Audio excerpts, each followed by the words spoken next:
Gotten 3 eggs today. 2 blue ones in the coop, and 1 tiny little brown one that was in the tree stump. And then the eggs in the carton, those are what I've gotten since they've been here, except for 1 blue one that got crushed, and there's another white one that I ate. So 5, 7, 9, 10, 13, so I've gotten like 15 eggs. Well, in the bottom right of that one there is I'm guessing it's number 2 that's laying, and she laid 1 today, so that was good. Boy, those are, yeah, they're nice bluish green. It depends on the lighting as to whether or not they look blue or green, and that egg carton's kind of green. So all right, enough about eggs. Everybody's heard about eggs. Good morning from Bobblehead Homestead. This is Jeff. Today is Wednesday. It is just let up. It's been raining since yesterday, and it just let up. So let's do a little check-in with the situation. I'm gonna go inside the coop. Good morning, number 1. Good morning.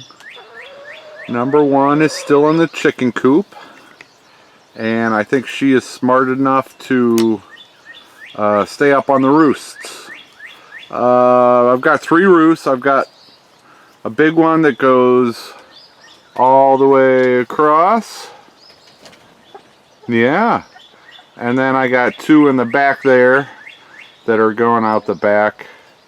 And so they've got like 3 little stairs they can get up. Most of them can fly straight up to this top roost though. So yeah, number 1 is still in here. She's still getting picked on, but not awfully. Number 3, I came in this morning and number 3 was lying face down in the nest, and I thought she was dead. She was not. I picked her up. I sat her, you know, once I picked her up, I saw her head moving, and I knew she was okay. And I picked her up and put her on this roost here, and just to get a look at her. She was in rough shape. They had taken all of the feathers out of, she's a naked neck, almost. They had taken all the feathers out of the top of her head and down the back of her neck, and so I let her go. I took her outside to where number 2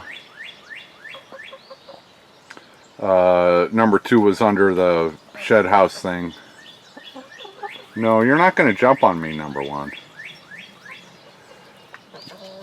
Number 2 was outside, getting out of the rain under the shed house thing, so I put number 3 under there. And so, yeah, number 3 is, it just wasn't worth it to keep her in here. So, yep, that's what's going on with 1, 2, and 3.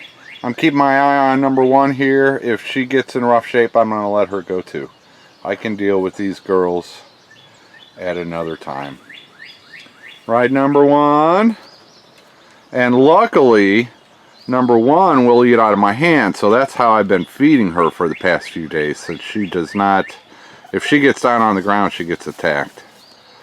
So I come in here with a handful of food, and so she's getting some food. The perpetrator, yeah, you're a nice little hen.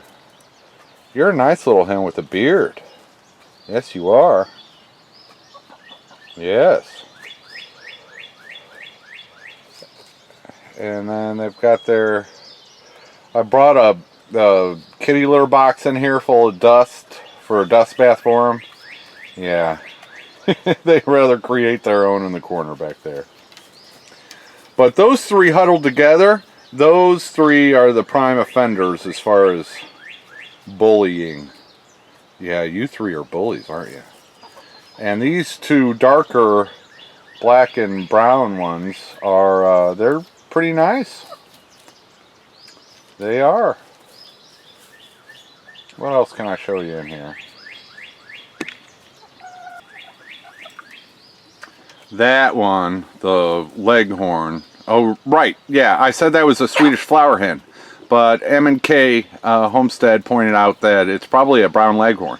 And I think that's absolutely right. It looks exactly like the brown leghorns I'm seeing in pictures. And that's cool with me. I'm a fan of leghorns. I like them.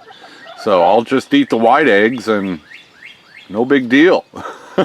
A leghorn, I am assuming, will deliver more eggs than a Swedish flower hen. And she was a throw into the deal anyway, so cool with me. Yeah, I'm thinking that's definitely a brown leghorn, not a Swedish flower hen, which is still cool. And I'm liking these Whiting True Blues. They're pumping out nice big blue colored eggs. So if you're into that whole thing, I would you know, based on what, 3 days, I would recommend the Whiting True Blues. They were, Murray McMurray Hatchery sells the Whiting True Blues. I guess they have a deal with the creator. The Whiting True Blues were created by Dr. Tom Whiting at the University of Arkansas. Woohoo! Go Razorbacks! Over about a decade, Dr. Tom Whiting was breeding Americanas with Leghorns. And the goal was to create a blue egg laying breed that laid a lot of blue eggs. So I think it was certainly looks successful enough for me. But Murray McMurray offers them as baby chicks and have for a while now.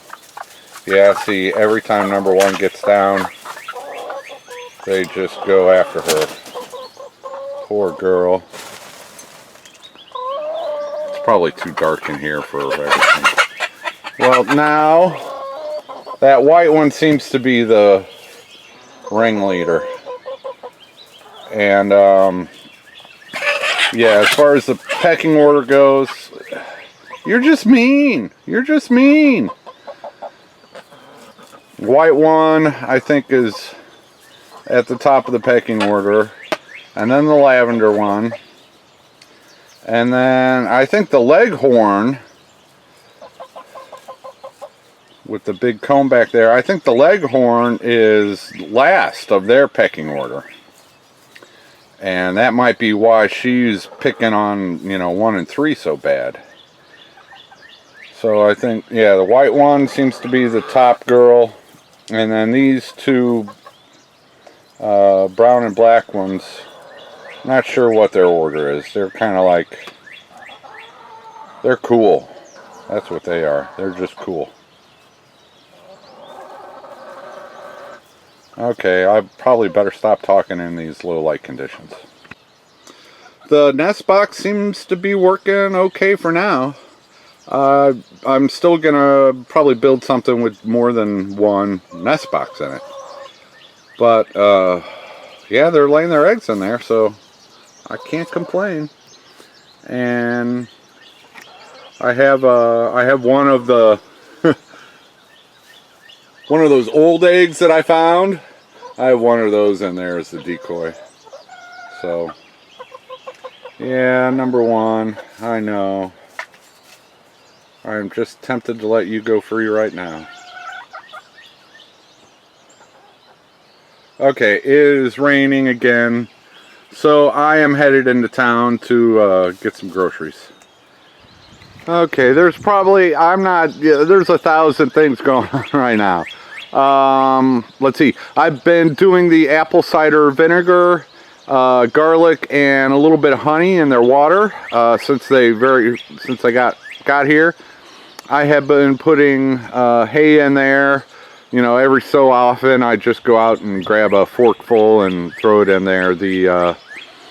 I kind of dig down for the drier stuff because it's been raining for 2 days. And diatomaceous earth. They've got diatomaceous earth in there. I put a little bit, you know, just sprinkling it around, and I put a food bowl in there for a while and put some in there. Oh, let's see, what else have we done? Oh yeah, I tried the box for their dust baths, and I might try that again.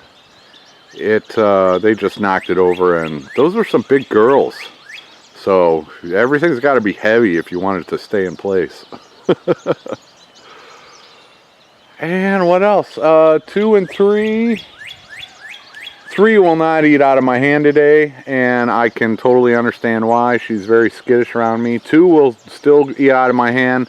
Neither one of them will follow me over here. So that experiment might be over for a while, and I'll just, you know, have to regroup and come up with a new plan. I don't know how long I'll leave number 1 in there. She seems to be faring pretty well. So, you know, who knows? Maybe when I let them go and number 1 is part of that group, then 2 and 3 will start, you know, roosting and laying their eggs in here. That's wishful thinking. Everything is wishful thinking. You can't control chickens as much as we want to, you know.